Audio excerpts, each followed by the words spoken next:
네, 안녕하세요. 저는 데이터독에서 세일즈 엔지니어로 일하고 있는 이현진이라고 합니다. 저도 인프런을 한 5년 전부터 많이 이용했는데요. 여기 보시듯이 배우고 나누고 성장하고가 인프런의 모토 같아요. 그래서 제가 배웠으니까 이번에는 나누러 한번 와봤습니다. 이번 아젠다는 데이터독은 데이터독을 어떻게 모니터링 할까에 대해서 말씀드리겠습니다. 여기는 기술적인 부분도 들어갈 테고 이제 정책적인 부분도 들어갈 거예요. 그래서 우리 모니터링 프로세스를 어떻게 잘 갖춰서 우리 비즈니스를 어떻게 성장할 수 있을지 이런 것에 대한 인사이트를 가져가실 수 있을 거라 믿습니다. 네, 먼저 아젠다입니다. 아젠다는 다음과 같고요.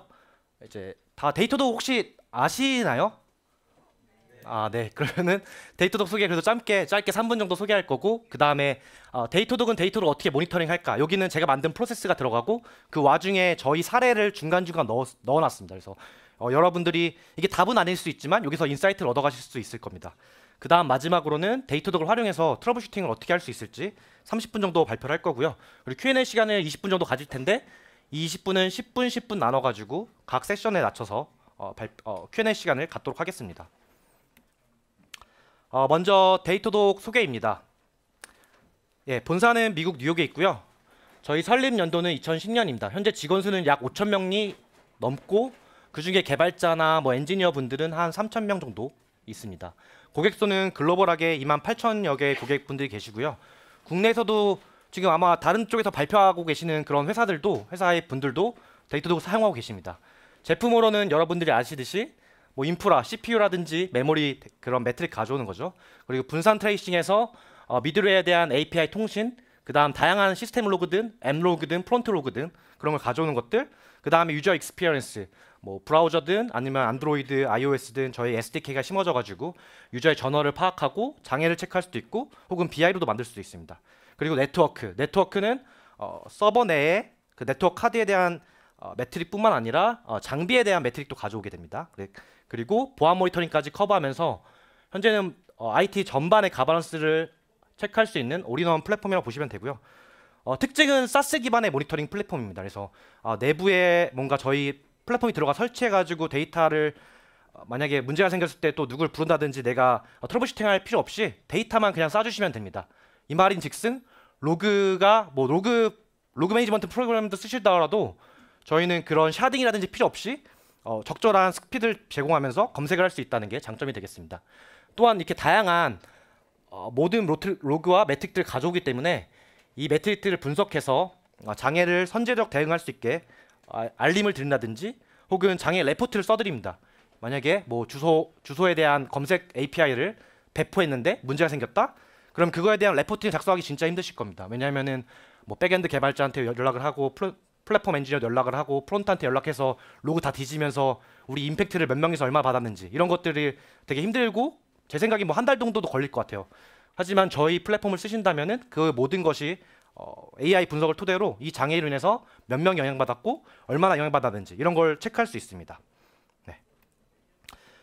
그럼 데이터독을 모니터링 한다는데 왜 이 주제를 삼았냐면은 저희는 이제 공식 발표된 약 4년 전 데이터입니다. 지금은 10배 정도 늘었습니다.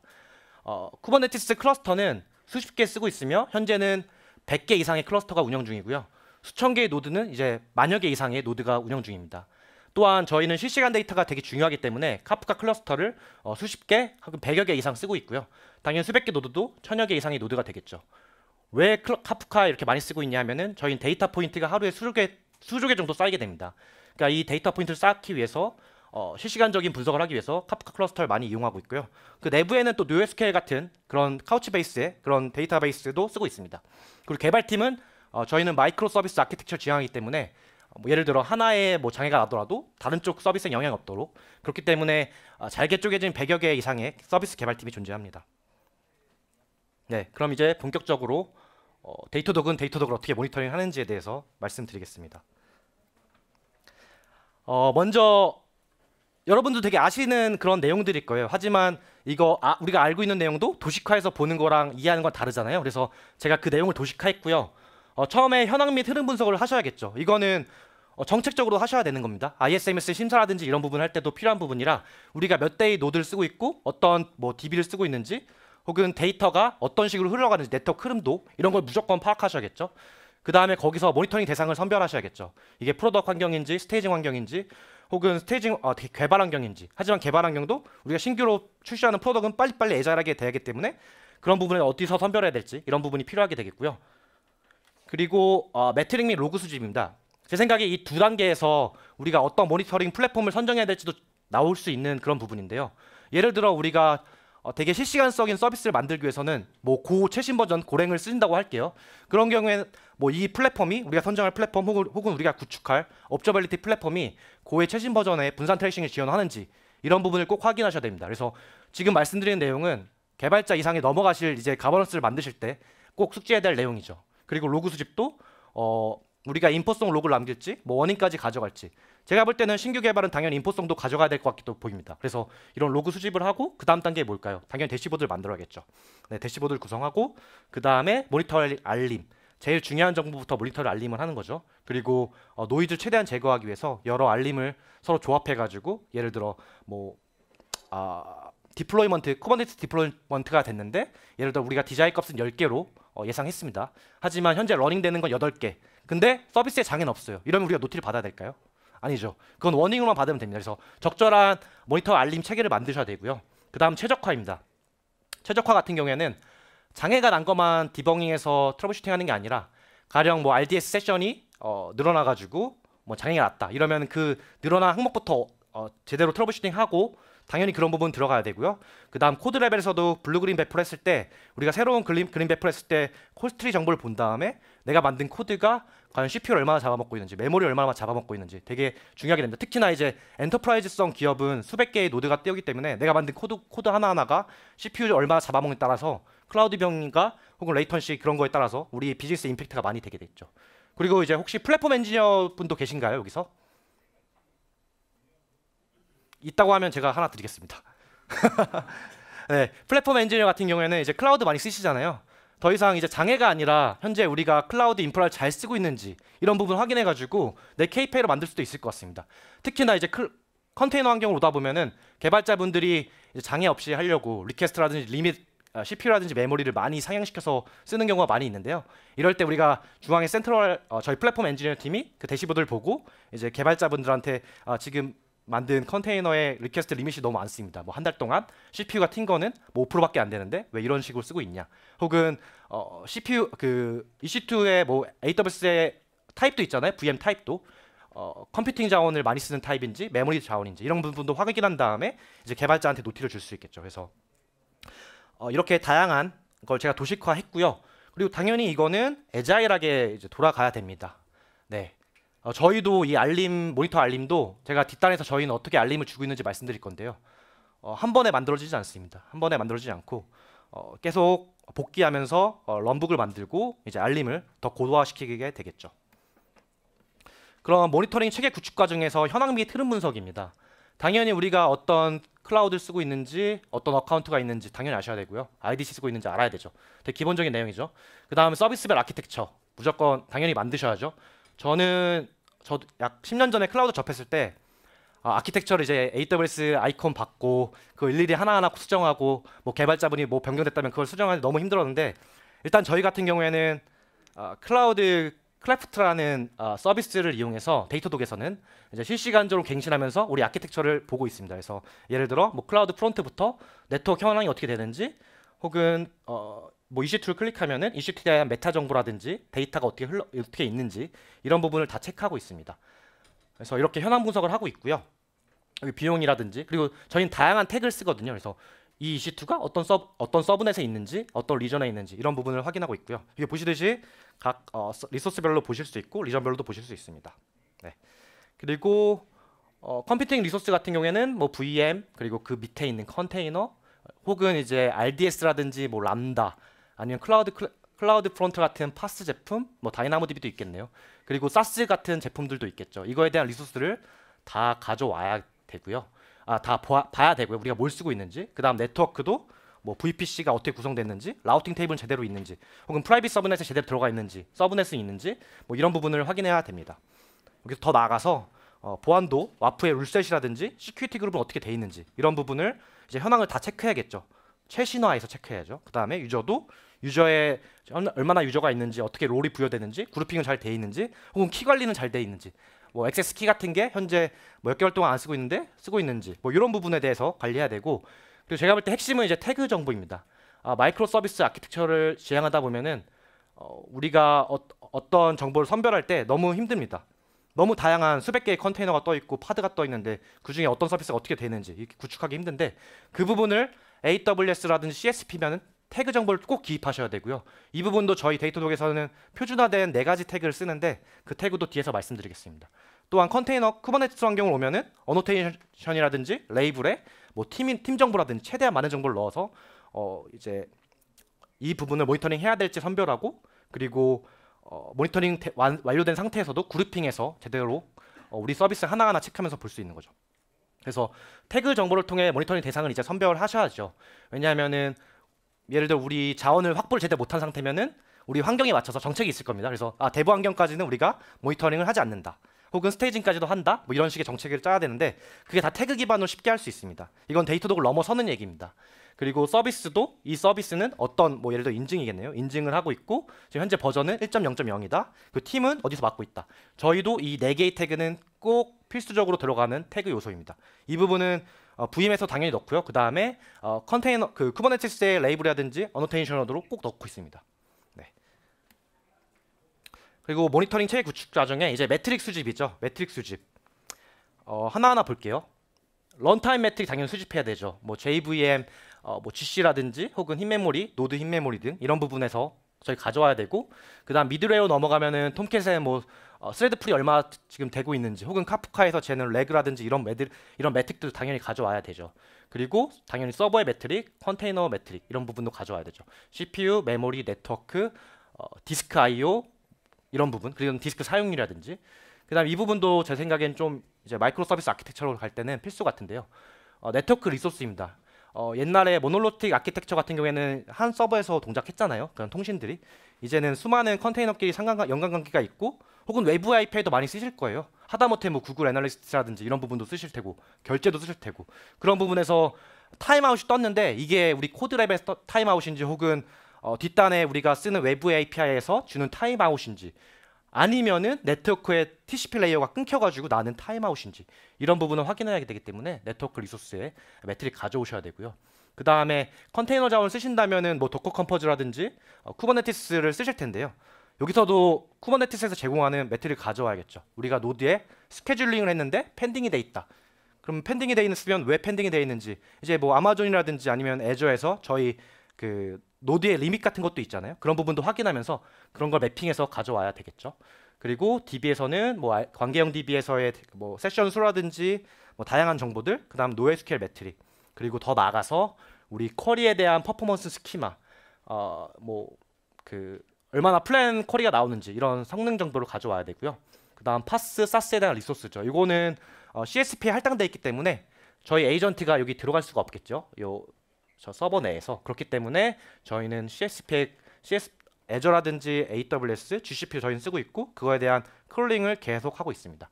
그래서 AWS 같은 경우에는 클라우드 와치, 애저 같은 경우에는 애저 모니터를 계속 크롤링하면서 리소스를 가져오고 있고요. 그리고 분산 트레이싱입니다. For 골든 시그널이라는 구글 SRE 팀에서 만든 책에서 발간한 그런 대표적인 지표죠. 그래서 이 지표도 뒤에서 중요하니까 설명드리겠고요. 그리고 요즘에는 이제 앱덱스도 많이 체크합니다. 이번은 사용자의 만족도를 조사하는 그런 지표인데 이 부분도 뒤에서 추가로 설명드리겠습니다. 그 다음 제가 제일 중요하다고 생각하는 게 이제 블랙박스 모니터링입니다. 스타트업이라든지 이런 부분에는 사실 여력이 없을 수도 있습니다. 이런 모든 걸 모니터링 하기에. 그런 경우에는 최소 블랙박스 모니터링도 가져가라고 저는 전달드리고, 저희는 당연히 개발자마다 블랙박스 모니터링을 하고 있는데요. 단순히 얘기하면 그냥 헬스 체크입니다. 우리 로그인이 잘 되고 있는지 API 찔러보고, 혹은 결제가 되는지 찔러보고. 근데 그 더 나가서 이제 멀티스팁이라든지 뭐 다양한 방법으로 또 블랙박스 저희 모니터링 하고 있거든요. 그래서 이 부분도 설명드리겠고요.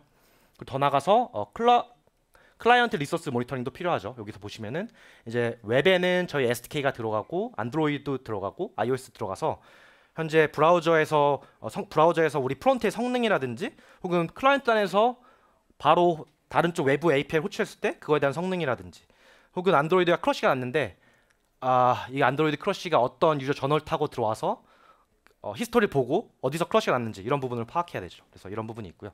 그리고 마지막에 SLO입니다. SLO 같은 경우에는 우리가 현재 이제 개발을 좀 더 계속 진행해야 될지 혹은 잠시 멈추고 배포를 멈추고 일단 장애가 너무 많다 보니까 혹은 레이턴시 지연이 있다 보니까 일단 체계를 구축하는 거, 뭐 캐싱을 둔다든지 이런 부분을 하는 부분을 지표 그런 기준이라고 보시면 되고요. 그럼 하나하나 보도록 하겠습니다. 네, 먼저 제가 제일 중요하다 생각해서 여기 블랙박스 모니터링을 넣어놨고요. 저희는 뭐 저희 블랙박스 모니터링이라는 신세틱 테스트라는 서비스가 있기 때문에 이걸 이용합니다. 대신 제가 데이터독을 넘어서는 걸 말씀드린다 했잖아요. 데이터독이 아니라 다른 플랫폼을 쓰더라도 이게 지원되는지 꼭 확인하셨으면 좋겠고요. 그래서 저희는 이제 싱글 API 당연히 사용하고 있습니다. 싱글 API는 당연한 HTTP 요청이라든지 gRPC 프로토콜에 대한 요청 혹은 이제 뭐 챗 같은 걸 웹소켓으로 쓰잖아요. 그래서 웹소켓에서도 잘 동작하는지 챗 서버 같은 것들이 이렇게 체크하고 있고요. 에이전트 기반에서 이제 저희 데이터독을 쏘는 거죠. 그리고 멀티 스텝은 저희 로그인 혹은 다른 리전마다 다 해놨습니다. 저희 보시면은 US 이렇게 보시죠. US 아니면은 뭐 재팬 이런 식으로 로그인 페이지가 다 다른데요. 이거에 대한 것도 저희가 로그인 한 다음에 그 로그인에 대한 세션 값을 가져오고 그걸 이용해서 뭐 대시보드를 구축한다든지 이런 부분 하고 있거든요. 그래서 뭐 여러분들도 만약에 여러분 서비스가 있다면은 로그인을 하고 검색을 한번 해보시고 뭐 아니면 내 장바구니를 본다든지 이런 일련의 멀티스텝 API를 가져가셔야 됩니다. 그리고 브라우저 같은 경우에 저희는 크롬 헤드레스를 드라이버 싸가지고 이제 실제로 코딩 없이 그런 브라우저 화면이 보이고요. 그걸 클릭하면서 좀 코딩 없이 QA팀에서 쉽게 이렇게 시나리오를 작성하고 있습니다. 그리고 최근에는 이제 모바일까지 추가돼서 실제 디바이스지만 에뮬레이터처럼 그걸 띄우고 에뮬레이터에서 뭐 하나하나 클릭하면서 실제 우리가 만든 그 시나리오가 정상 동작하는지 만약 실패하게 되면은 그 당시에 뭐 스테이터스 코드라든지 아니면 어디서 레이턴시가 발생됐는지 이런 부분을 떨궈주게 됩니다. 그래서 이 부분은 꼭 상기하셔가지고 내부 모니터링 체계에 꼭 넣으셔야 될 것 같습니다. 네. 이게 좀 깨졌는데요. 이제 이 부분도 가장 중요한 현대 모던 아키텍처 제일 중요한 부분 중 하나입니다. 구글 SI북에서 나온 매트릭이라고 보시면 되고요. 4 골든 시그널이라고 해서 처리량입니다. TPS죠. 초당 우리 미들웨어가 API를 얼마나 처리하는지 이거에 대한 처리량. 왜냐하면 갑작스럽게 뜨는 처리량이 늘어나게 되면은 당연히 장애가 나거나 혹은 지연이 되겠죠. 되게 당연한 얘기죠. 그리고 응답 시간입니다.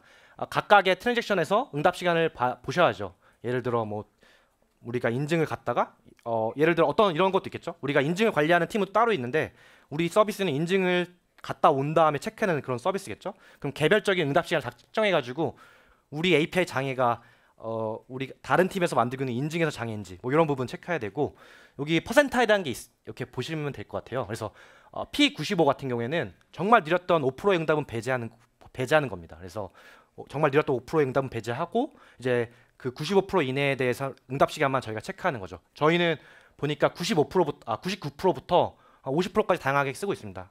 왜냐하면 저희는 글로벌 서비스이기 때문에 되게 네트워크에 안정적이지 못한 그런 서비스도 있잖아요. 근데 지금 이걸 퍼센타일을 99%까지 올렸다가 이거 해서도 못할 일인데 저희 엔지니어들이 바쁘게 될 이런 일이 생기기 때문에 이렇게 유동적으로 우리 서비스에 맞게 퍼센타일을 적용해서 쓰고 있고요. 다른 기업 같은 경우 이제 국내 사정은 좋다 보니까 보통은 이제 퍼센타일 99부터 95로 응답 시간을 많이 쓰고 있는 걸로 알고 있습니다. 그다음 앱덱스 점수는 제가 뒤에서 좀 더 설명드리겠고요. 그다음 에러율입니다. 뭐 이섹션이라든지 크러쉬난 것들이죠. 그래서 전체 요청 중에 실패한 비율입니다. 그래서 이것도 당연히 안드로이드 버전마다 크래시가 나는 것도 있을 테고 막 다양할 거잖아요. 그걸 어떻게 다 프론트 개발자분들이 레거시까지 다 할 수는 없잖아요. 저희는 계속 치고 나가야 되는 애자일한 환경이면 그럼 이것 또한 이제 퍼센타일 95라든지 퍼센타일 50이라든지 어떤 환경에 맞춰가지고 퍼센타일을 줘가지고 에러를 측정하고 있습니다. 그리고 포화도 같은 경우는 당연히 아실 거예요. 성능 측정을 해가지고 우리가 하나 API를 만들었을 때 트래픽을 스트레스 테스트를 한 다음에 어느 정도 한계점이 맞아가지고 우리 VM의 리소스 CPU 자원과 메모리 자원과 우리가 만든 미드웨어가 매핑이 돼서 이렇게 한계점이 어느 정도인지 체크하셔야겠죠. 여기서는 CPU 메모리뿐만 아니라 디스크 I/O 작업이 있으면 그 디스크의 네트워크, 그 디스크 네트워크이죠. 그 네트워크라든지 혹은 I/O 리드 라이트에 대한 이런 부분들을 이제 포화도로 측정하고 있습니다. 그럼 이제 앱덱스를 제가 좀 말씀드릴게요. 이것도 많이 사용하는 지표 중에 하나니까요. 사용자 만족도를 측정하기 위한 지표고요. 일반적 웹 서비스 기준으로는 500ms예요. 그래서 예를 들어 우리가 뭐 SSO 인증에 대한 서비스를 만들고 있는데 그거에 대한 API가 500ms 이내면은 괜찮다는 거죠. 하지만 뭐 금융사나 게임사는 이 레이턴시가 만족 못하겠죠. 그러면은 뭐 300ms, 200ms 우리의 기준을 만드셔야 됩니다. 뭐 개발할 때든 이거는 플랫폼 팀과 개발자분과 같이 협의해서 만족도를 체크해야겠죠. 그리고 허용 기준은 만족도의 2배를 하시는 거고요. 그래서 이런 식으로 계산식이 나오면은 0에서 1까지의 그 결과값이 나오게 됩니다. 그래서 1에 가까울수록 우리의 만족도는 높게 된다는 거고요. 그래서 처음에 이걸 적용했을 때는 아마 기준점이 없으실 거예요. 그러면은 처음에 0.85가 나왔다 하면은 이제 우리가 애자일하게 계속 우리 캐싱을 도입한다든지 우리 아니면 API의 코드를 최적화한다든지 하면서 이 점수를 계속해서 높여가야겠죠. 그래서 일반적인 API 응답은 500ms 이내라고 보시면 될 것 같습니다. 웹 서비스의 경우에. 그 다음에 애플리케이션 로딩은 또 다른 예시죠. 예를 들어 우리가 편의점 가서 뭐 QR코드를 결제하는데 QR코드 결제하는데 그 QR코드가 몇 초 만에 뜨는지에 대한 것도 되게 이게 어떻게 보면 더 중요한 지표 중 하나입니다. 클라이언트랑 바로 마주보는 거니까요. 그래서 2.5초 만에 뜬다 하면은 좋다고 일단 평가하고 있습니다. 그리고 4초로 넘어가기 시작하면은 이제 밑에서 이제 재밌는 사례가 나오는데 급격하게 우리 사용자의 이탈이 늘어나게 된다라는 겁니다. 그래서 이 부분은 자바스크립트라든지 아니면 안드로이드, iOS에 SDK 심어가지고 로딩이 로그를 남기셔도 돼요. 데이터 독을 얘기하는 건 아니에요. 그래서 로그를 남기셔가지고 우리가 만든 프로덕에서 이게 페이지가 얼마나 빨리 떴는지 뭐 액티비티가 끝날 때쯤에 로그를 찍어주면 되겠죠. 그런 부분에서 체크하시면 되고요. 그다음 사례를 보면은 이제 구글에서 연구 결과가 있는데 애플리케이션 로딩이 3초 이상 증가될 때, 그러니까 3초 이상 증가될 때 사용자 이탈이 급격하게 증가된다. 이런 부분이 있고 아마존의 연구 결과에서는 로딩 타임이 100ms마다 증가할 때 매출 1% 감소했다고 합니다. 그래서 이런 부분도 우리가 응답 시간을 우리 기준을 만들고 그거에 대해서 앱덱스를 체크하시는 그런 부분도 꼭 고려해 보셔야 될 것 같습니다. 그다음 SLO입니다.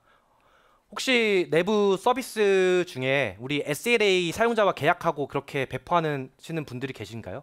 뭐 예를 들어 AWS 같은 경우에는 S3의 그 내구성이 99.11이라고 나오잖아요. 그런 것처럼 우리 서비스에 장애가 발생됐을 때 예를 들어 한 달 동안 뭐 1시간 이상 장애가 발생되면은 우리는 환불해 주겠다. 뭐 이런 정책 같은 거 내부적으로도 없으신가요? 네. 그러면 이제 만드셔야 될 것 같습니다. 그래서 SLO는 고객에게 이제 일관되게 서비스가 제공되고 있는지 파악하는 지표고요. 그걸 토대로 우리가 추가 기능을 할지 아니면은 뭐 에러 같은 거 제거하고 레이턴시를 높이는 도입할지 이걸 정의하는 거예요. 그래서 처음에 기준은 우리가 먼저 서비스 계약 수준의 SLA가 있어야 돼요. 그래서 내부적으로 들어가셔서 SLA를 사실 고려하셔야 되고요. 어떻게 보면 이제 일을 많이 키우는 게 될 수도 있잖아요. 그래서 내 KPI가 올 때 이제 이런 식으로 우리 SLA를 규정해야 된다. 이런 식으로 쇼잉도 가능하다고 볼 수 있을 것 같네요. 그래서 예를 들어 사용자 간의 서비스 간 품질 보장 계약에 대해서 검색을 우리는 3초 만에 돼야 돼. 우리가 뭐 예를 들어 분석 서비스야. 그럼 사용자가 뭐 5초 동안은 당연히 예외를 둘 수 있겠죠. 그럼 그거에 대해서 5초 이상 됐을 때 우리가 가용성을 측정하는 거고요.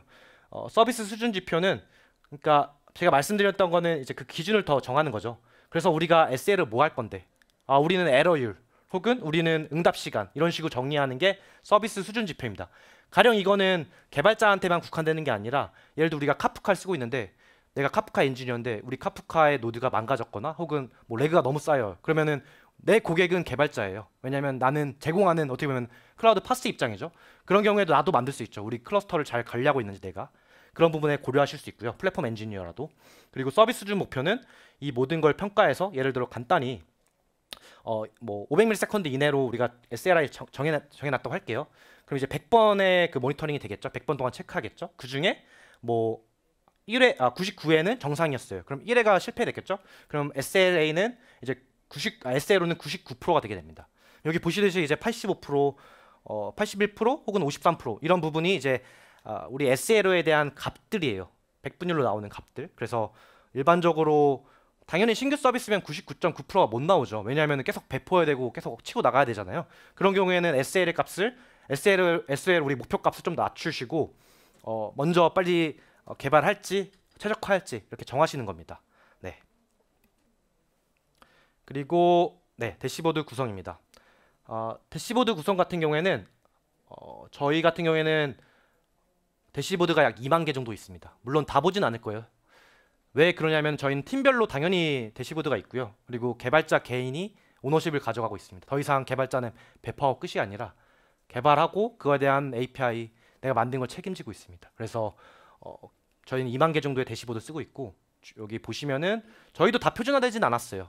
근데 어느 정도 표준화를 하고 있는데 보니까 왼쪽 상단에는 이제 어떤 대시보드라는 인포성 메시지를 남겨드리고 뭐 이건 그래프하나로도 할 수 있겠죠. 그래서 이런 거 남겨드리고 그 다음에 추천 어떤 서비스 위키라든지 어떻게 연관되어 있는지 이 서비스에 대한 뭐 아키텍처라든지 그런 럼북 정보가 있을 거잖아요. 그래서 그런 것들 혹은 어디에 연관되는지 예를 들어 나는 API만 개발하는 서비스를 내가 만들었어요. 그럼 데이터베이스에 대한 쿼리에 대한 혹은 그 연결된 데이터베이스에 대한 매트릭도 어딘가는 뭐 DBA라든지 그런 플랫폼 엔지니어가 볼 텐데 그게 어디 연관되어 있는지 이렇게 같이 나래비한 대시보드가 있고요. 그 다음 여기에는 현재 알림이 떠 있는 항목들 이렇게 보실 수 있습니다.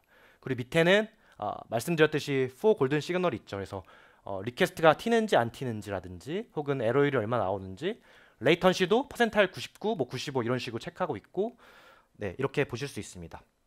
그리고 보시면은 이제 개인으로도 이제 SLO 지표를 만들죠. SLO 지표를 만들어서 현재 내가 만든 서비스의 SLO가 잘 지켜지고 있구나. 그럼 나는 좀 더 배포를 빨리빨리 더 진행해도 되겠다. 뭐 이런 걸 체크하고 있다고 보시면 됩니다.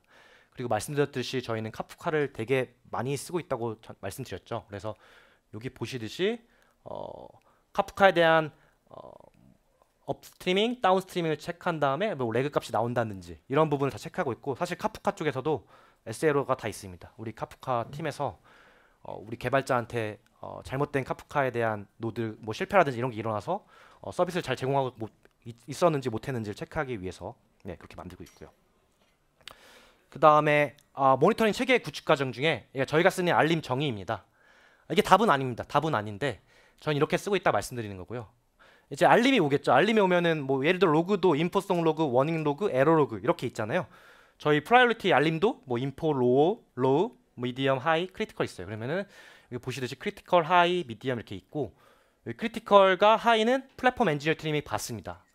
여기 보시면 제가 중요하다고 말씀드렸죠. 저희 자동화 테스트 실패한 걸 이렇게 보시고요. 그리고 인증서 체크도 넣었어요. 아무리 ACM 쓰더라도 뭐 장애를 보장할 수는 없잖아요. 그걸 우리가 알아야 되고 뭐 인증서가 제대로 자동 인증되는 걸 서비스 쓰더라도 그렇기 때문에 인증서 체크를 하고요. 요거 사실 많이 놓치는 부분 중 하나예요. 그래서 작년에 금융사에서도 인증서 체크가 안 됐다가 몇 시간 동안 장애나고 우리 국가기관에서도 난 적이 있는 걸로 알고 있습니다. 그 다음에 하이 쪽에는 스태트 풀셋 리소스에 대한 매트릭을 가져오게 됩니다. DB 세션이 갑자기 높아졌다든지 아니면 캐시 히트율이 낮아졌다든지 아니면 카프카의 레그가 높아졌다든지 이런 부분을 지금 하이로 추정하고 있고요.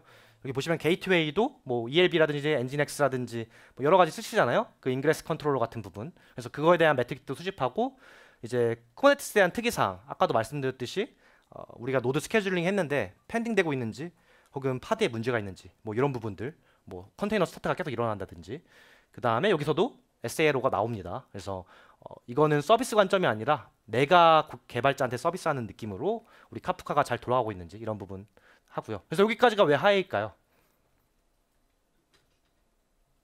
네, 왜냐하면은 이 키가 무너지면은 이제 전면 서비스 거의 마비라고 볼 수 있겠죠. 그렇기 때문에 이 부분까지는 저희는 하이로 체크하고 있고요. 그 다음 미디엄 레이어에서는 저희 개발팀에서 이제 각자 서비스 개발팀에서 보고 있습니다. 그래서 우리가 사용자 관점의 품질이에요. 그래서 API 요청 수준 응답 시간 실패율 그리고 퍼센타일은 50부터 95, 99까지 해서 내부 정책에 맞춰서 하고 있고요. 그다음 이것도 외부 API도 쓰고 있어요. 내가 만든 API가 뭐 외부 API 왔다 갔다 쓸 수 있잖아요. 그래서 그거에 대한 것도 뭐 자기들 헬스 체크를 건다든지 해가지고 뭐 결제가 있겠네요. 뭐 결제라든지 이런 부분 하고 있고 당연히 아까 말씀드렸듯이 SLO의 버닝 레이트가 초과되는 것도 체크하고 있습니다. 그 다음 로우 같은 경우에는 오퍼레이터 팀에 받게 되고요. 뭐 24시간 일하는 팀이죠. 그래서 이 부분에 대해서는 뭐 리소스 관점에 CPU라든지 메모리 혹은 디자이어 값과 어베일러 값 파드의 그 디플로이먼트의 값이 안 맞는다든지 이런 부분을 보고 있습니다. 이건 왜냐? 이거는 서비스 이슈는 아니니까요. 이거를 굳이 저희 플랫폼 온콜 엔지니어라든지 개발팀이 볼 필요는 없잖아요. 그래서 뭐 이런 식으로 저희는 구성하고 있는 걸로 보이고요. 그 다음 인포에서는 이제 개인 및 R&D 용도로 이렇게 사용하고 있습니다. 이게 답은 아니지만 저는 이런 식으로 쓰고 있다는 부분이고 또 다른 타사에서는 이거를 시간 기준으로도 하시더라고요. 그래서 크리티컬은 뭐 5분 이내에 즉각 대응해야 되는 거, 뭐 하이는 10분 이내 대응 이런 식으로 뭔가 시간 개념으로도 레벨 정의를 하신 고객들도 계십니다. 네. 사실 이렇게 하이까지는 요거 무너지면은 예를 들어 장애 원성복귀 됐다고 할게요. 이게 무너지면 지금 어디서 문제가 되는지 모르니까 이제 개발팀까지 다 노티가 가는 거겠죠. 그래서 이제 하이로 해가지고 높이고 있다 보시면 됩니다. 원복이 되더라도 이제 제대로 원복이 됐는지 개발팀에 다 체크해 줘야 되잖아요. 그렇기 때문에 이렇게 보시면 되고요. 그리고 모니터링 알림 예시도 이렇게 저희는 쓰고 있습니다.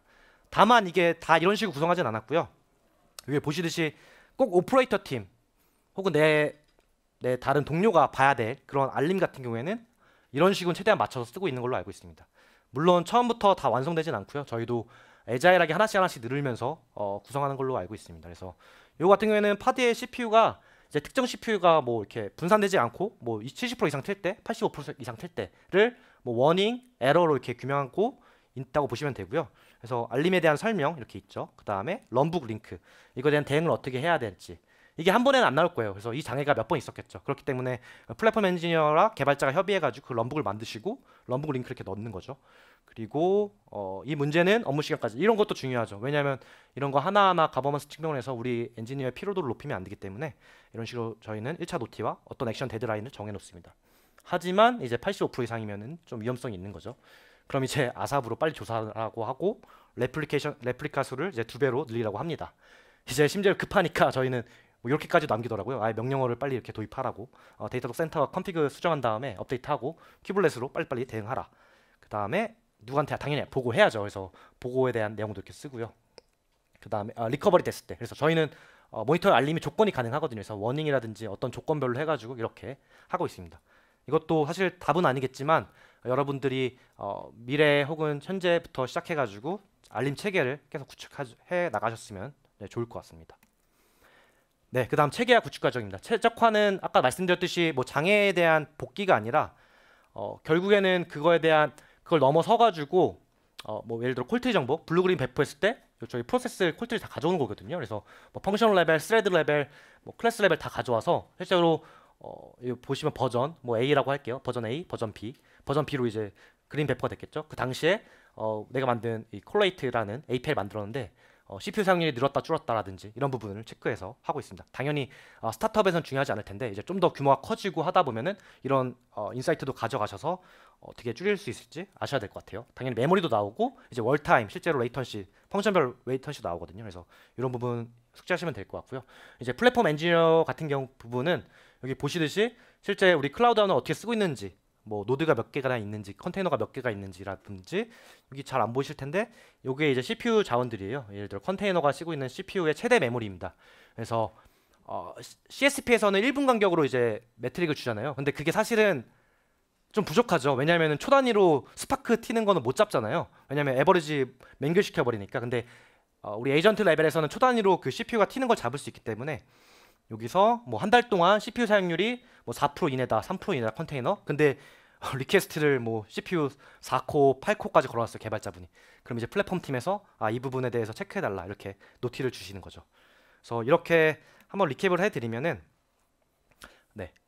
현황 및 흐름 분석 저희는 클라우드 크래프트라는 플랫폼을 써서 우리가 어떻게 쓰고 있는지 리소스뿐만 아니라 네트워크의 흐름 뭐 개인정보도 있을 테고 중요한 네트워크 흐름이 어떻게 일어나고 있는지 보시고 그 다음 모니터링 대상 및 선정 및 식별을 해야 됩니다. 여기서 제가 중요한 게 뭐라고 했죠? 네. 답변 네 이따 이거 하나 제가 드리겠습니다. 네 태그 정보라고 했고요. 태그 꼭 활용하시길 바랍니다. 태그는 ENV 프로덕인지 스테이징인지 그리고 이 서비스가 뭔지 서비스 뭐 검색 서비스인지 결제 서비스인지 그 다음 버전 이게 몇 버전인지 요거는 뭐 클라우드 태그도 되고 어노테이션 레이블로도 꼭 쓰시고요. 그 다음 매트릭 수집하고 로그 수집하고 로그도 뭐 인포송 남길지 이런 거 정리하시고 대시보드 만들고 그 다음 모니터 알림도 이렇게 구성하시고 그 다음 최적화 이런 식의 애자일한 구성을 하셔야 되고 여러분들이 추후에 혹은 이제부터 플랫폼 모니터링 체계를 갖춰가실 때 꼭 이번 발표를 한번 상기하시면서 요 도식화된 걸 맞춰가면서 생각해 보시고 우리가 플랫폼을 도입할 때 이게 맞는 플랫폼인지 우리한테 그렇게 꼭 선택하셨으면 좋을 것 같습니다. 네. 여기까지가 제 발표는 마무리하겠고요. Q&A 시간이 약 5분 정도 남은 것 같습니다. 혹시 질문 있으신 분 있으시면은 질문 주시면 좋을 것 같습니다. 질문이 하나 있는데 네. 아까 모니터 보니까 한 1000개가 넘더라고요. 2000개 정도 된다고 말씀해 주시는 어떤 부분이? 그 데이터독 모니터들이요. 네. 근데 그 관리를 어떻게 하고 계시는지가 궁금합니다. 모니터 알림 부분 대시보드 말씀하시는 건가요? 알림 오는 모니터요. 알림 모니터의 어떤 사람이 컴포넌트들이 만들고 그 중에 필요 없어진 거는 어떻게 제거를 하고 뭐 이런 그 부분은 관리를. 일단 팀별로는 표준화된 모니터링 알림이 있고 그 중에서 이제 개발자가 오너십을 갖고 따로 만드십니다. 그래서 사실은 그 알림에 대한 노이즈 제거라든지 이런 부분에 대해서는 표준화는 아직 저도 그 부분까지는 잘 모르겠고요. 다만 이제 플랫폼 엔지니어는 이제 리소스에 대한 자원들, 컨테이너 자원들 이런 부분 확인할 거고, 그리고 이제 뒷단에서 그 알림에 대한 부분도 어떤 걸 설정하고 있는지 이런 부분이 될 거예요. 그래서 그 부분을 참고해 주시면 될 것 같아요. 거의 네. 만드신 분들이 관리한다고. 맞습니다. 네. 더 이상 뭐 개발자는 개발하고 끝이 아니라 개발자가 오너십 갖고 다 만드시고요. 오히려 플랫폼 엔지니어 팀은 뭐 이런 전반적인 지식을 갖고 개발자분을 온보딩하는 그런 느낌으로 요즘에 많이 가는 것 같습니다. 저희 대부시 서지 게임 팀에서도 발표를 해주셨는데 그쪽도 그렇게 가고 있더라고요. 네. 네, 여기 질문하셨기 때문에 네. 네. 혹시 또 질문 있으시? 네.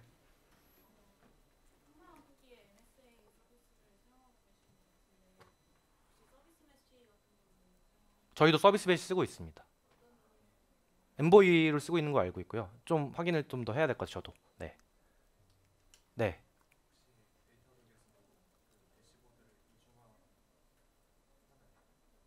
대, 대시보드 자체를 이중화.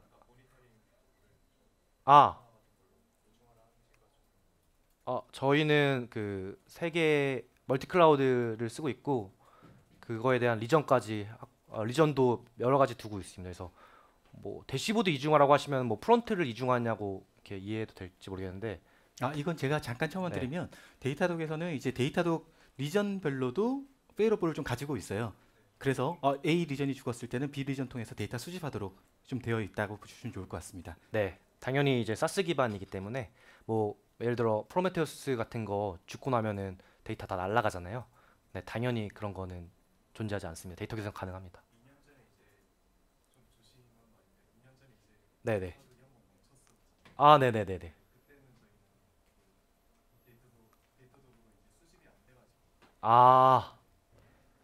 사실은 그게 너무 좋은 질문인 것 같고요. 사실은 그때부터 저희가 그 데이터독 이중화도 원래 돼 있었는데 그때 장애 보고서를 보시게 되면 정말 좀 외부 요소로 좀 이런 복합 조건으로 좀 장애가 났었는데 그때 이후로는 데이터독 이제 리전 간에도 디펜던시를 없애고 이제 없애는 작업을 진행했고 지금 없어졌어요. 그리고 데이터독이 이중화를 해서 운영을 한 그 노하우를 이제 고객사에서도 멀티 리전 선택을 이제 하는 옵션을 제공해 드릴 예정이에요. 네. 네, 그 당시에는 이제 원래도 사실은 당연히 멀티리전 쓰고 있었는데 그건 쿠버네티스 전반에 대한 다 장애였기 때문에 이제 다 복합적으로 퍼졌고 당연히 저희도 애자일하게 그런 부분은 수정이 됐습니다. 그때는 안 됐죠. 네, 그때는 안 됐고요. 네. 여기까지 그러면은 네, 마지막 네. 질문 하나 더 받고 네. 데이터 모니터링 쪽에서 제가 좀 궁금했던 게 대시보드 쪽 구성하는 거는 이제 어느 정도 기본 데이터가 있어야 변형을 해서 뭐 대시보드화를 하는 거잖아요. 네. 그런데 이제 제일 밑단에 있는 측정 지표를 만드는 어떤 기준 같은 것들을 직접 세우셔서 만드는 건지 뭐 예를 들어서 뭐 장비를 모니터링을 한다 그러면 CPU가 GPU가 될 거고 예를 들어서 새로운 클라우드 제품이 나오면 네. 또 다른 지표가 나와야 되고 네. 이런 것들은 어떤 식으로 만드시나요? 저희 사실 그 역할을 하는 R&D 팀이 따로 있습니다. 네, 그렇기 때문에 저희 블로그 되게 좋은 질문이신데요. 그래서 새로운 거 뭐 도입하시잖아요. 어떤 플랫폼이라든지 이런 부분. 그럼 저희 데이터독 내에서 검색을 해보시면은 저희가 블로그 포스팅이 거의 무조건 있습니다. 그리고 추후에 이제 저희 스태프 엔지니어 분이 발표해 줄 텐데 저희가 그 내부에서 만든 R&D 팀이 이런 부분은 꼭 모니터링 해야 된다는 부분을 레커멘드 해드리는 기능들이 있습니다. 그래서 그런 부분을 보시면은 어느 정도 해소가 될 거라고 생각이 됩니다. 네. 커뮤니티 사이트가 있는 거 블로그에 포스팅이 돼 있습니다. 저희 그 부분만 하는 팀이 따로 있습니다. 네. 그럼 여기까지 발표를 마무리하고 이제 저희 스태프 엔지니어 분이신 이성우님께서 데이터독을 활용한 트러블 슈팅에 대해서 말씀드리도록 하겠습니다. 네. 이어서 세션 진행할 텐데요. 먼저 저는 데이터독 잘 쓸 수 있도록 도움드리고 있는 이성욱이라고 합니다. 네. 그 조금 덥고 갑갑하실까봐 일단 에어컨을 좀 세게 틀어달라고 했어요. 그래도 혹시나 너무 덥거나 이러면 도망가지 마시고 에어컨을 더 세게 틀어달라고 좀 말을 해주세요. 네, 그러면 저희 이전 시간에는 데이터독에서 어떻게 데이터독을 모니터링할 뭔가 큰 그림을 짜고 이런 것들에 대해서 플로우를 어떻게 짜고 어떤 대상에 대해서 데이터를 수집하고 또 어떤 매트릭을 수집할지 고민했고 수집한 거 가지고 시각화하고 알람 만들고 고도에 나가는 이런 큰 플로우에 대해서 그림을 그렸다면 이젠 실제 데이터독도 장애남 분석을 해야 되잖아요. 근데 데이터독은 장애 분석할 때 데이터독을 씁니다. 사실은 데이터독의 모든 제품들이 데이터독을 통해서 데이터를 모니터링 하다가 불편하면 저희가 제품을 만들어요. 그러니까 그런 게 정말 강해요. 물론 고객사에서도 피드백을 주셔서 우리 이번에 스파크 정말 모니터링이 이런 용도로 좀 필요해. 뭔가 EMR을 돌리는데 EMR을 로컬로 좀 마이그레이션 하려고 그러는데 정말 쉬지 않고 아이들 CPU 타임을 정말 줄이고 싶어. 그럼 저희가 그런 니즈에 의해서 제품을 만들기도 합니다. 그래서 데이터독이 데이터독을 써서 어떻게 모니터링 하는지를 알게 되면 아무래도 아까 그 사이클을 이해할 때 더 도움이 되실 것 같아요.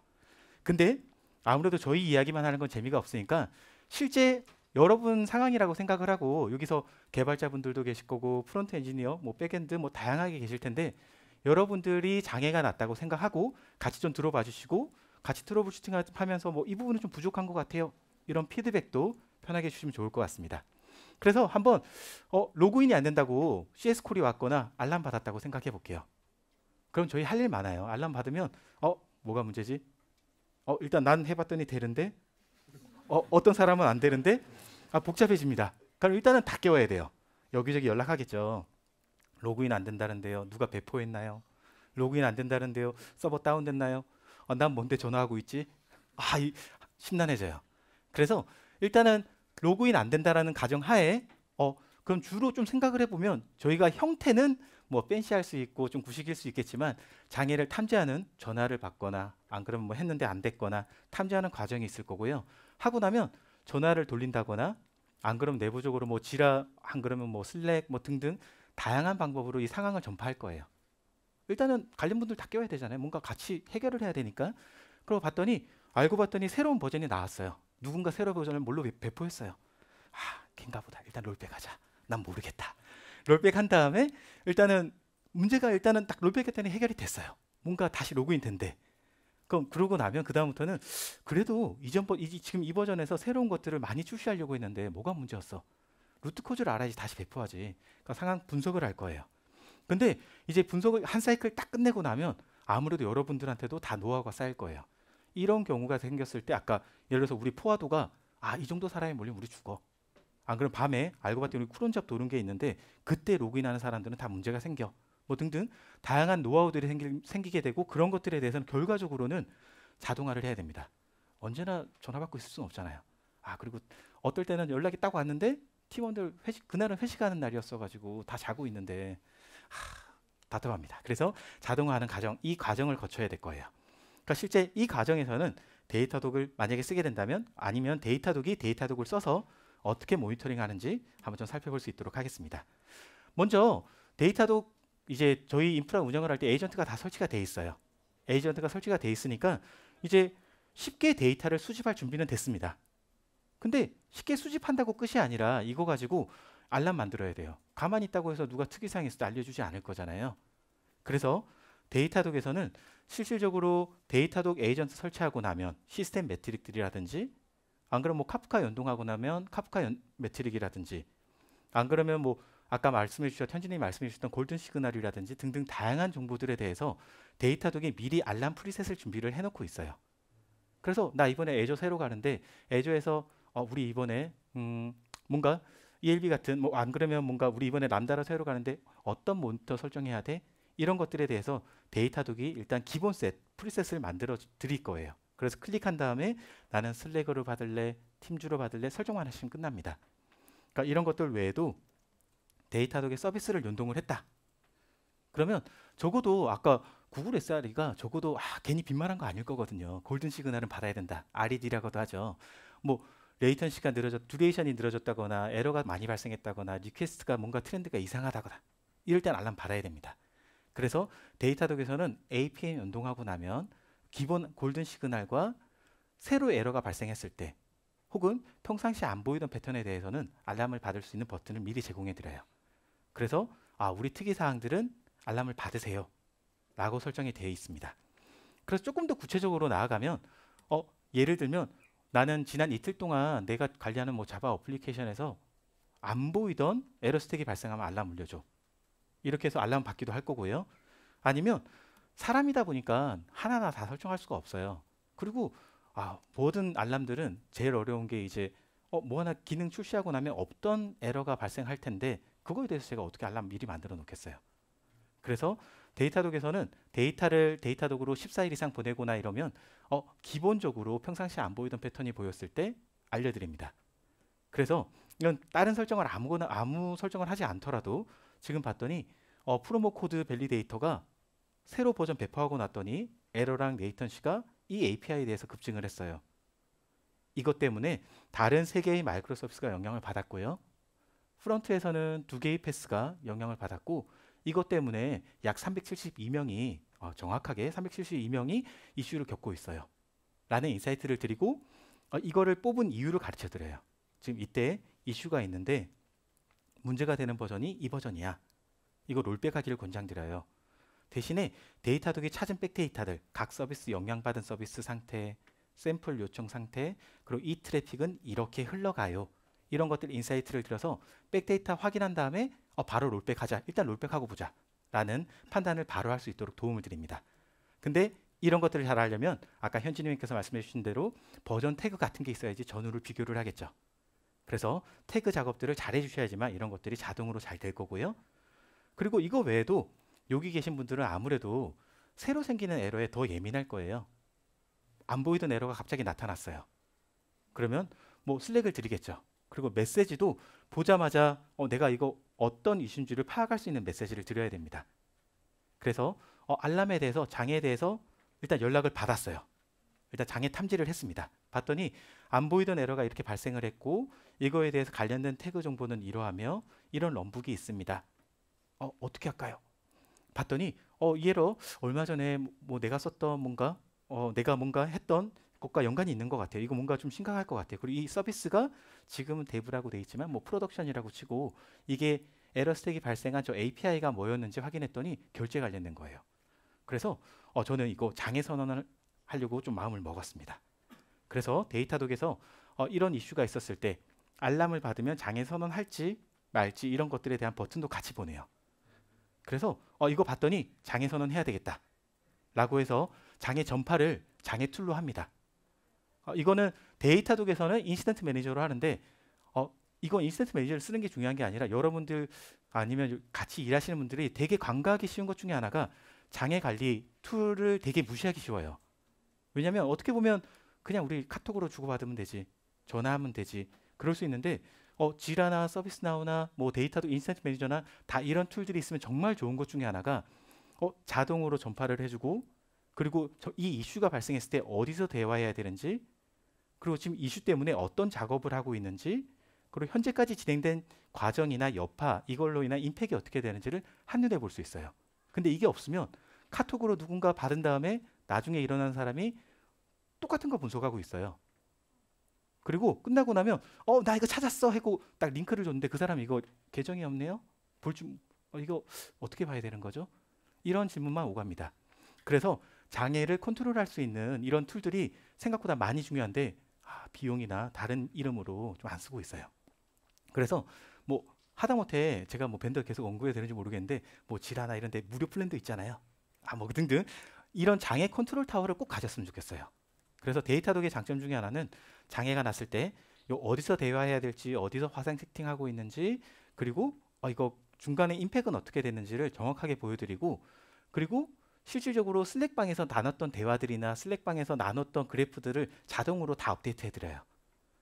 그리고 나중에 장애가 끝났다. 그러니까 여기서 중요한 것들만 플래그 나눈 다음에 나중에 이거 결과서 보고서 만들어줘. 클릭하면 AI가 보고서 만들어드려요. 그래서 장애에 대해서 한 곳에서 협업을 할 수 있도록 상황 전파도 자동으로 해드릴 거고 팀 단위로 장애가 났으면 이거 어느 팀 서비스예요? 그 팀에다가 자동으로 뿌려드릴 거예요. 그래서 장애 컨트롤 타워를 통해서 상황 전파를 했습니다. 그럼 이제 전파를 했으니까 이제는 뭐 필요하다면 롤백을 한 다음에 분석을 해야 되겠죠. 아니면 지금 실시간으로 발생하는 것들에 대해서 분석을 해야 돼요. 그러면 한번 실질적으로 분석을 할 때 어떻게 하는지도 좀 살펴볼 수 있도록 할게요. 그러니까 새로운 에러가 발생하고 나면 데이터독에서는 이렇게 에러 트래킹을 통해서 지금 이런 에러가 발생을 했는데 이 에러는 제가 샘플을 골라도 지난 3년 전부터 발생하던 에러를 골랐어요. 네, 근데 몇 초 전까지도 이게 계속 발생을 하고 있어요. 그리고 에러 트렌드는 이런 식으로 발생을 하고 있대요. 그리고 이 에러는 에러 스택이 이런 걸 나왔는데 이거는 자바 65번 라인, 요 라인에서 발생을 했어요. 라고 가르쳐 드리고 알면 여기서 바로 IDE로 넘어가서 작업하셔도 됩니다. 근데 일단은 이 에러가 발생을 했는데 이 에러에 대한 영향도를 알고 싶어요. 그래서 봤더니 적어도 몇 명의 유저, 몇 개의 페이지에서 영향이 있는지 보여드릴 거고요. 그 큰 그림에서 어떤 버전에서 발생했는지, 안 그러면 뭐 어떤 환경에서 발생했는지, 그리고 만약에 필요하다면 어떤 클러스터에서 발생하고 있는지 등등 내가 원하는 대로 그 군을 먼저 필터를 한 다음에 큰 그림에서 먼저 이 이슈가 발생하는 군을 찾을 수 있게 도움을 드릴 거예요. 물론 상세 내용들 아래에서 볼 수 있을 거예요. 그러면 일단 에러에 대해서 전반적인 트렌드는 확인을 했습니다. 그럼 난 궁금한 게 이 에러 도대체 누가 호출하고 있는 거야? 어디를 통해서 이 에러가 들어오고 있는 거를 알아야지. 아니면 이걸 해결할 수 있어요. 하다못해 우리 쿼리 에러 났을 때 제일 좀 갑갑할 때 중에 하나가 쿼리 느린 쿼리나 쿼리 아웃 나고 있을 때 도대체 이 쿼리 어떤 서비스에서 던지는 거지? 몰라요. 이거 알기 너무 어려워요. 개발자 다 깨워야 알 수 있습니다.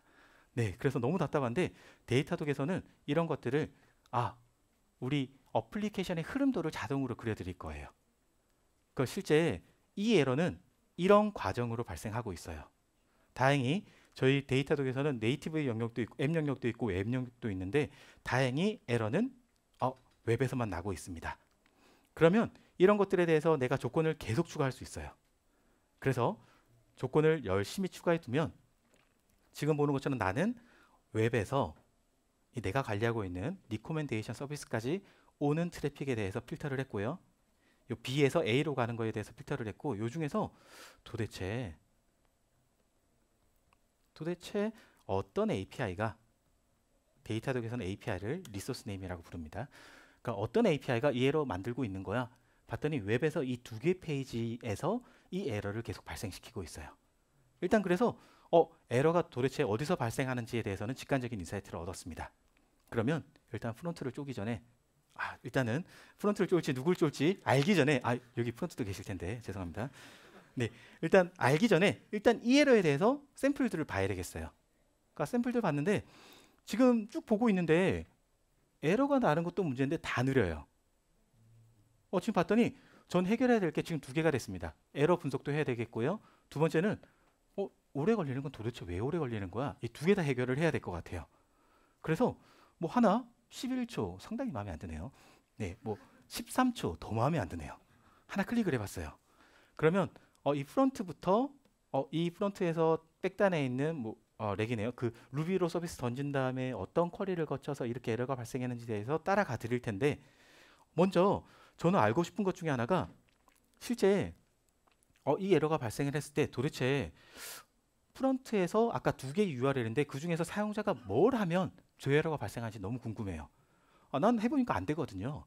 그래서 데이터독에서는 이제 프론트도 같이 모니터링을 하기 때문에 이거 도대체 호출하면 어떤 화면이 보이게 되고 어떻게 마우스를 어디를 클릭해야지 저게 재현되는 거야. 이거를 데이터독이 레코딩해서 보여드립니다. 그래서 실제 저 사용자가 저렇게 이건 사실은 에러를 일으키려고 봇이 좀 돌고 있어요. 사용자였다면 이게 마우스로 그대로 따라가게 돼요. 마우스 움직임까지도 따라갈 거고요. 실제 저 사용자가 우리 서비스를 쓰면서 이런 화면을 갖다가 이런 에러가 발생을 하네. 그리고 저 에러가 발생했을 때 정말 대기 시간이 많이 기네. 이런 것들에 대해서도 인사이트를 드릴 거예요. 그럼 만약에 뭐 콘솔상에서 특이사항이 있었다. 그렇다면 콘솔에 관련된 로그들도 볼 수 있을 거고요. 그 로딩됐던 리소스들에 대한 특이사항도 볼 수 있을 텐데 저는 지금 이거 중요하지 않아요. 내 서비스 영향 끼친 그것만 중요합니다. 그래서 실질적으로 리코멘데이션 에러가 났구나. 그러니까 이 에러가 이 페이지에서 발생을 했고 사용자가 요거 클릭하는 순간에 발생을 하는구나. 요거 클릭할 때 리코멘데이션 내가 여기 나오도록 해놨는데 안 나오는가 봐요. 그래서 이거 에러가 발생을 했네. 그러면 여기서부터 바로 클릭한 다음에 백엔드를 분석하셔도 되는데 저는 이제 전 프론트 그렇게 깊이 안 보고 싶으니까 백엔드로 그냥 넘어왔어요. 그러니까 일단 왔는데 일단 프론트에서 장애가 나는 거 확인했어요. 그리고 만약에 필요하다면 이게 누구였는지까지도 정확하게 확인을 해서 필요하다면 이 사람한테 컨택할 그 CS가 들어온 사람 중에 이 사람을 찾는 것도 가능해요. 물론 PI 데이터가 허용이 된다면 수집을 할 수는 있습니다. 그래서 이런 것들에 대해서 분석을 하는데 이제는 저는 두 가지 분석을 해야 되죠. 이 에러가 왜 발생하는지 분석 하나 해야 되고 오래 걸린 거 분석을 할 거예요. 근데 먼저 지난번에 봤더니 에러 났을 때 인프라가 문제였어. 뭐 그럴 수도 있잖아요. 그래서 데이터독에서는 혹시 이게 인프라 문제가 아니었는지 이 요청을 수행할 때 그 당시에 어떤 호스트가 어떤 컨테이너가 쓰였으며 그 당시 상태는 어떠했는지 그리고 더 나아가서 여기 파드 정보를 클릭하게 되면 실질적으로 이 파드는 어떤 설정 가지고 어떤 매니페스트 가지고 이제 어떤 설정 가지고 올라가 있고 얘는 어떻게 연계되어 있으며 그리고 혹시나 그 어떤 이벤트가 발생해 가지고 뭔가 리스타트가 많았다든지 헬시체크가 실패해서 파드가 안 떴다든지 등등 이런 정보를 본다거나 더 나아가서 파드의 특이사항들에 대해서 데이터독이 뭔가 지금 봤더니 레디네스 프로브가 뭔가 답을 못 받았다든지 컨테이너 상태가 이상하다거나 이럴 때는 에러가 나거나 이럴 때는 마지막에 죽기 전에 디스크라이브 정보도 가져옵니다. 그래서 인프라에 대한 가시성을 가지고도 분석을 할 거고요. 더 나아가서 제가 어디 있는지 잊어버렸어요. 네, 더 나아가서 이것뿐만이 아니라 아무래도 JVM 매트릭들도 너무 중요하죠. 실질적으로 내가 관리하는 자바에서 혹시 저때 뭔가 지시적으로 특이사항이 없었는지 뭔가 흰 메모리 특이사항들은 없었는지 이런 것들 볼 거예요. 그리고 더 나아가서 추가적인 정보 확인을 위해서 데이터독은 이 시간대에 발생한 로그가 아니라 모든 요청마다 이 고유한 트레이스 ID 값을 남겨서 이 요청에 의해서 발생한 로그만 또 그룹핑 해드릴 거예요. 그래서 요 분석이 필요한 내가 로그에 좀 추가적인 정보를 남겨놨지 해가지고 좀 같이 분석을 해볼 거예요. 그러니까 로그도 같이 본다거나 안 그러면 TCP 단에서 통신을 할 때 특이사항이 있다면 네트워크 특이사항이 있는지 본다거나 안 그러면 혹시나 여기서 AWS SDK 써가지고 S3 콘텐츠 가져올 때 그때 TCP 통신이 지장이 있는지도 볼 수가 있을 거고요. 그거 외에도 혹시 프로세스상의 특이사항은 없었는지 더 나아가서 DB에 대한 상태도 보여드리는데 DB에서도 갑자기 혹시 저 당시에 갑자기 느린 쿼리가 있었는데 지금은 DB는 쿼리는 안 느렸어요. 쿼리는 안 느렸는데 혹시나 쿼리가 느렸다면 이 쿼리가 쭉 느린 쿼리였는지 안 그러면 이때 갑자기 내가 배포하기 전에 했을 땐 잘 됐는데 배포한 다음에 봤더니 내가 생각했던 플랜 말고 나는 인덱스 스캔을 하라고 만든 게 아니었는데 콜룸 인덱싱 해놨었는데 풀스캔이 돌았다든지 이런 어떻게 보면 DB 플랜 정보까지도 가져와서 엔드투엔드로 분석을 할 수 있게 도와드려요. 근데 다시 잠깐 데이터독에서 다양한 방면으로 분석할 수 있다는 거에 좀 초점을 맞췄었고요. 그게 아니라 다시 원래대로 돌아와서 저는 에러와 오래 걸린 걸 분석해야 되겠죠. 그러니까 저는 이제 에러가 난 거에 대해서 분석을 하고 싶어요. 그러면 이 에러가 발생할 때 65분 라인 요 아규멘트 리퀘스트 리스폰스가 뭔가 에러를 발생시킨 것 같은데 재현하려면 저때 값이 있어야 되죠. 저 당시에 사용자가 뭘 입력했길래 어떤 값을 받았길래 이거 에러 난 거야. 그럼 저희 원래라면 저거 캡처하려고 서버 하나 잠깐 내린 다음에 잠깐 빼가지고 덤프 하나 올리고 다시 투입시켜요. 그 서버만 타면 사용자 느린데 하필이면 그 서버로 에러 나는 사용자가 없어. 속상해요. 문제 해결은 느려지는데. 그래서 데이터독에서는 이런 라이브 트러블 슈팅을 할 때 서버 빼고 이렇게 안 합니다. 실시간으로 UI에서 다음번에 이 65번 캡처할 때 요 메소드 라인으로나 이 메소드 단위로나 다음번에 이 값 나오면 캡처해줘. 다음번에 이 메소드 이 라인을 탈 때 자동으로 저 값들 캡처해줘를 라이브로 해요. 그래서 저는 이제 실행시켰으니까 다음번부터 저 요청이 실행이 되면 저 당시에 발생했던 이 65번 실행될 때 있는 값들을 자동으로 캡처해서 보여드릴 거예요. 그래서 이거 가지고 저는 라이브 트러블 슈팅을 할 겁니다. 근데 이거 값 들어오는 동안에 저는 또 하나 심란한 것 중에 하나가 왜 이리 느리지? 저 콜스택 실행할 때 도대체 누가 느린 거야? 그래서 저는 어떤 메소드가 느린지 코드 단위로 좀 들어가 보기로 했어요. 그래서 봤더니 요거 실행할 때 지금 메소드가 알파벳도 어려워요. 모델 트레이닝, 컴퓨트 누가 적은지 모르겠는데 코에피시엔스트 어쨌든 이 메소드를 실행할 때 너무 느린 게 좀 확인이 되고 있어요. 이거 조금 더 봐야 될 것 같아요. 그래서 저는 프로파일로 넘어갑니다. 일단은 어떤 메소드가 느린지는 찾았어요. 근데 저 메소드에서 도대체 어떤 라인이 돌 때 느린 거야? 하고 봤더니 저희가 데모 환경이라 상당히 이쁘게 루핑 신나게 돌려놨어요. 그래서 저 라인이 이 메소드에서 일부러 컴퓨팅을 진짜 많이 써가지고 느렸구나. 그러니까 직관적으로 메소드가 느렸네. 근데 그 중에서 어떤 라인이었느냐 바로 찾아드릴 거예요. 그리고 더 나아가서는 뭐 CPU 타임뿐만이 아니라 메모리라든지 IO라든지 이걸 발생시키고 있는 메소드나 라인이 누구였는지 뭐 펑션이 뭐였는지 찾아드릴 거기 때문에 일단 이것만 보고도 저는 느린 거는 해결을 할 수 있을 것 같아요. 그러면 다시 아까 에러 났던 거 분석해야 되죠. 저 방금 전에 이거 에러 난 거 잡아달라고 해놨어요.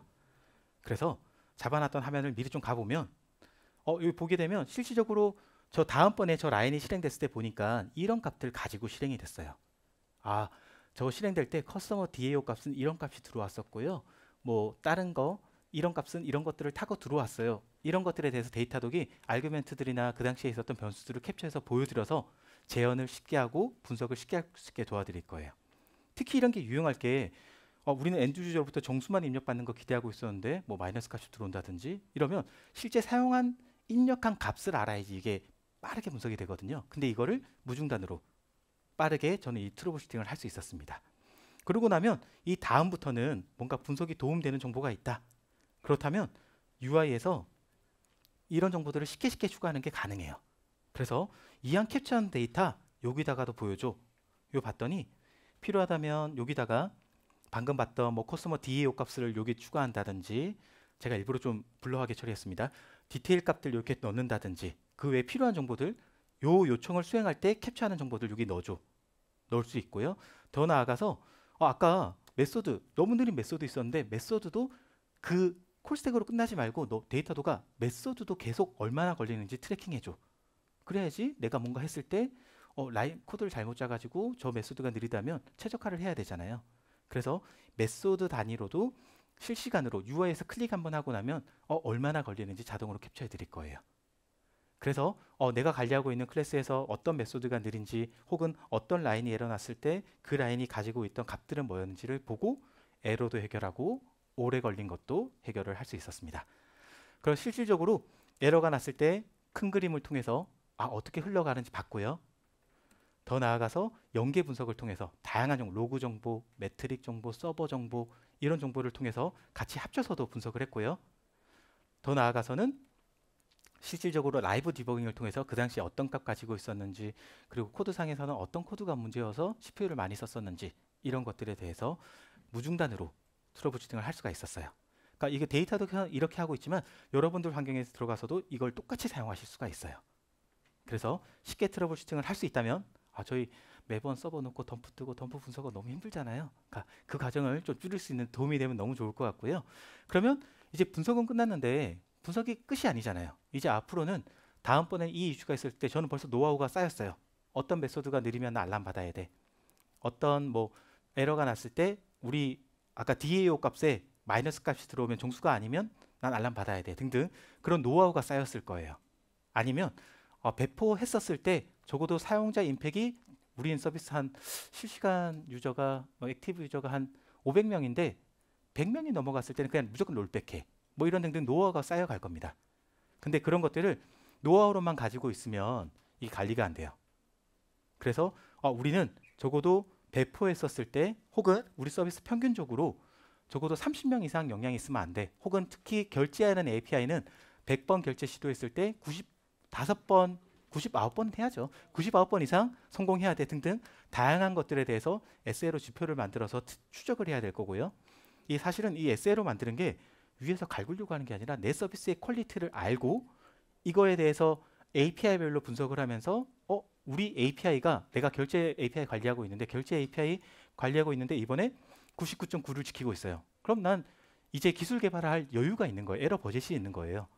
난 좀 에러 나도 돼요. 난 목표한 거 지키고 있거든요. 그러면 기술 개발에 힘을 쓸 거고요. 근데 이게 98로 가고 있어요. 난 조용히 하고 일단 안정화에 힘써야 될 것 같아요. 그렇게 해서 전체적인 내가 관리하고 있는 API나 서비스에 대해서 트래킹을 할 수가 있어야 될 거고요. 두 번째는 문제가 생겼을 때 이런 것들에 대해서 자동화하는 것도 너무 중요해요. 에러 났는데 언제 이거 사람 깨워가지고 롤백하고 이러는 것보다는 에러 났을 때 배포하고 나서 새로운 버전이 나왔는데 에러 레이트가 너무 높다. 그리고 사용자 임팩트가 100명 이상이다. 그러면 데이터독의 이 워크플로우를 통해서 데이터독은 내부적으로 워크플로우를 가지고 있습니다. 그래서 실제 에러가 났으면 슬랙으로 메시지만 줘. 코드 롤백 할지 말지. 그러니까 슬랙에 yes or no 버튼이 딱 가요. 그러니까 담당자한테 슬랙을 보낸 다음에 yes 눌러주면 코드 디플로이 통해 가지고 롤백을 한다든지, 안 그러면 뭐 no 했을 때는 일단 다른 사람한테 메시지를 다시 보낸다든지, 이런 것들을 내가 경험했던 그 노하우를 여기다가 녹인 다음에 프로세스를 자동화시키는 게 중요해요. 이게 중요한 이유는 우리 데이터독 전에는 모니터링 툴이니까 장애를 빨리 탐지하죠. MTTD를 줄여주죠. 근데 리커버리하는 게 느려버리면 빨리 탐지해봐야 의미가 없어요. 그래서 장애를 빨리 탐지하는데도, 해결하는데도 도움을 드리기 위해서 이렇게 데이터독 내부에서는 쌓인 노하우들, 저희도 이제 대규모 서비스를 한지 제법 됐습니다. 그래서 그런 쌓인 노하우들을 여기다 계속 녹여 나가면서 자동화하고 있고요. 대신에 모든 거에 대해서 확신하지 않는 거는 자동화할 수 없어요. 어떤 변수가 내가 또 무슨 또 문제를 일으키면 안 되잖아요. 그래서 그런 경우에는 데이터독이 인터랙티브한 대시보드를 아예 만들 수 있도록, 이 대시보드에서 AWS 애저 제3의 API 호출을 자연스럽게 할 수 있도록 아예 위젯을 커스터마이즈 하는 것도 가능해요. 그래서 뭐 솔직히 여기 계신 분들 중에 작은 뭔가 이제 스타트업 꿈과 희망을 가지고 이제 열심히 이런 상황일 때에는 계정 하나다 보니까 뭐 특별히 이런 거에 대한 노하우, 뭐 니즈가 없을 텐데, 계정이 10개 넘어가고 이러면 서버 하나 찾고 콘솔 들어가고 관리자 찾는 것도 일이에요. 근데 그런 것들에 대해서 조금이라도 더 MTTR, 리커버리하는 시간을 줄여드리기 위해서 오토 스케일링을 UI에서 클릭만 하면 자동으로 한다든지, 안 그러면 서버 리스타트 하는 거나, 안 그러면 뭐 빈스톡을 쓰신다면 빌드를 새로 한다든지, 이런 것들을 UI에서 다 하실 수 있도록 도와드릴 수 있어요. 이거 외에도 뭐 안 쓰는 RDS가 있다. 7일 동안 한 번도 접속 안 한 RDS 있으면 바로 여기서 스탑해 버린다든지, 안 그러면 뭐 ECS 쓰고 있다. ECS 같은 경우도 제 거 여기 있네요. ECS 같은 경우도 필요하다면 태스크 지금 서비스 봤더니 리소스 많이 쓰고 있어요. 태스크 한 7개로 늘려요. 그러면 자동으로 데이터독이 여기에 필요한 롤을 미리 생성을 해놓고, 나만 쓸 수 있는 롤을 미리 생성해 놓고 실행까지 합니다. 그러면 오토 스케일링도 여기서 바로 끝낼 수 있어요. 그래서 우리 이제 장애 탐지하는 것만 노력을 하는 게 아니라 이 탐지된 데이터들을 바탕으로 해서 자동화까지도 한 곳에서 할 수 있도록 도와드리는 제품이다. 그리고 데이터독은 이런 것들을 써서 여러분들 서비스를 데이터독을 쓸 때 최대한 빠르게 이런 상태들을 이런 노하우들을 바탕으로 트러블슈팅을 빨리 해서 좀 뭔가 고퀄리티 서비스를 제공해 드린다라고 보셔도 좋을 것 같습니다. 네, 제가 정말 많이 좀 여러 가지 영역에 대해서 설명을 드렸는데요. 정리를 좀 해보자면, 현지님이 제일 먼저 설명해 주셨죠. 모니터링 체계 구축하는 게 어떻게 보면 진짜 워디한 작업이에요. 이거 뭐 어떤 것들에 대해서 모니터링 해야 될지 대상 정하고, 뭐 수집할지 정하고, 그리고 이런 과정들이 팀끼리 협업을 안 할 수 없어요. 솔직히 난 개발자인데, 나는 뭐 백엔드 엔지니어인데, 프론트 엔지니어인데 내 거밖에 안 보여요. 그러면 뭐 수집할지, 그리고 이 수집했을 때 진짜 기본적으로 우리 서비스에 임팩트 가는 거 뭐든지 많이 수집하면 좋죠. 근데 한도 끝도 수집하면 돈도 한도 끝도 없이 나가요. 그래서 그 대상 선정하고 이러는 과정 중에 같이 다 협업합니다. 우리 개발팀 이거 꼭 볼 수 있어야 돼요. 우리 DB팀 이거 볼 수 있어야 돼요. 프론트팀 이거 볼 수 있어야 돼요. 그래서 대상을 선정하고 수집을 하고, 그런 과정을 통해서 팀 간의 사일로를 없애는 되게 좋은 기회예요. 그래서 이게 단순히 아까 그 플로우를 따져서 우리 모니터링 고도화하는 것도 중요하죠. 근데 솔직히 요새 개발자분들 이제 뭐 계속 개발자를 샘플로 들고 있는데 영역 무한대로 늘어나고 있어요. 개발하라고 했더니 이제 옵스도 하라고 했다가 이제 앞에다 섹도 붙였다, 데브 섹옵스라고 했다가 이제 핀까지 붙입니다. 뭐라는 거지? 뭐 이러고 있어요. 그래서 이런 것들에 대해서 협업하는 게 혼자서 다 할 수 없잖아요. 협업하는 게 점점 중요해지고 있고, 데이터독을 아까 그 모니터링 체계 구축할 때 장담하는데 사일로를 부술 수 있어요. 서로 협업할 수 있는 기회가 싸울 수 있는 기회도 많이 생겨요. 네, 협업할 수 있는 기회도 많이 생깁니다. 그렇게 해서 어떻게든 그 체계를 구축하면 좋을 것 같고요. 두 번째는 최대한 많은 데이터 수집한 다음에 연계 분석하세요. 이거 파편화된 정보 여기서 본 다음에 요거 보고 요거 보고 요거 보고 하면 결국에는 또 거기 로그인 어떻게 해? 이 번호는 왜 여기서는 퍼센타일인데 여기 퍼센트인데 여기는 왜 수치야? 뭐 이런 것들 때문에 또 힘들어요. 그래서 단위를 통일하고 연계해서 볼 수 있는 바탕을 좀 만들어 두세요. 이게 데이터독이 아니어도 괜찮습니다. 어떤 방법이든 간에 다양한 정보를 이게 결국에 연계가 안 되면 원래 보듯이 팀끼리 봅니다. 자기 것만 봐요. 그래서 연계할 수 있는 바탕을 좀 만들었으면 좋겠고요. 그걸 바탕으로 해서 이슈를 빨리 탐지하고 리커버하는 데까지 데이터독이 도움이 되면 너무 좋을 것 같습니다. 제가 시간을 좀 많이 썼네요. 빨리 마무리할게요. 자, 저희 데이터독 오늘 제가 좀 기본적으로 설명드렸는데 이거 말고도 다른 고객사들의 사례라든지 다양한 노하우들이 담겨 있는 유튜브 채널도 운영을 하고 있어요. 저희 좋아요 그 팔로우 한다고 해서 돈 받지 않습니다. 근데 지금 여기 해주신 한 분 손들어 주시면 제가 바로 티셔츠 드릴게요. 여러분 이 유튜브 코리아 데이터독 코리아라고 검색하신 다음에 좋아요와 팔로우 한 번만 해주시면 제가 티셔츠 바로 좀 드리겠습니다. 예. 검증 안 하는 거 어떻게 하시고 네, 이렇게 드릴 수 있도록 하겠습니다. 네, 다시 한번 오늘 세션 들어서 정말 감사드리고요. 그럼 저희 Q&A로 좀 이어서 하면 좋을 것 같은데 Q&A 하기 전에 혹시나 데이터독 제품에 대해서 조금 더 알고 싶은 게 있다. 그럼 여기로 메일 보내시거나 저희 1층에 부스 운영하고 있어요. 오후에 티셔츠 선물이 동나고 나니까 많은 분들이 안 오세요. 그러니까 지금 가시면 1대1 상담 가능합니다. 그러니까 거기서 상담하셔도 좋으니까요. 참조해 주시면 좋을 것 같아요.